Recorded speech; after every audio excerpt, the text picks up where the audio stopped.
چارپائی کے سرانے مٹی کا ایک دیا جل رہا تھا۔ اس دیے کی روشنی میں وہ پڑھ رہا تھا۔ رات نصف کے قریب گزر چکی تھی۔ وہ روز رات کے 2-3 بجے تک پڑھتا، یہی اس کا معمول تھا۔ فراب ترکستان کا ایک شہر ہے۔ اس شہر کے محلے میں یہ غریب لڑکا رہتا تھا۔ علم حاصل کرنے کا حد درجے کا شوقین تھا۔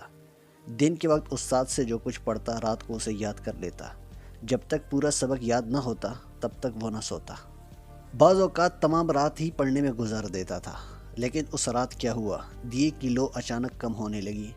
اس نے بتی کو اونچا کیا، پل بھر کے لیے روشنی تیز ہو گئی، پھر دیا بجھ گیا۔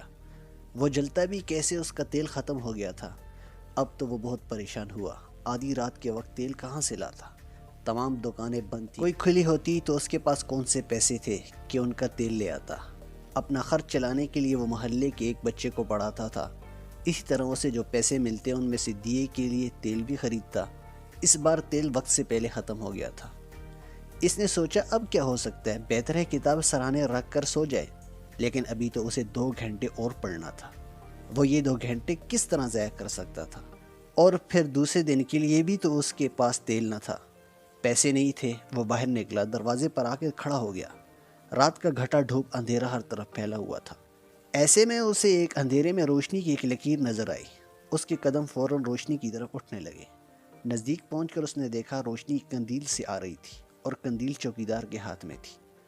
اس نے چوکیدار سے بہت باادب ہو کر کہا، اگر آپ اجازت دیں تو میں قندیل کی روشنی میں کتاب پڑھ لوں، میرے دیے میں تیل ختم ہو گیا ہے۔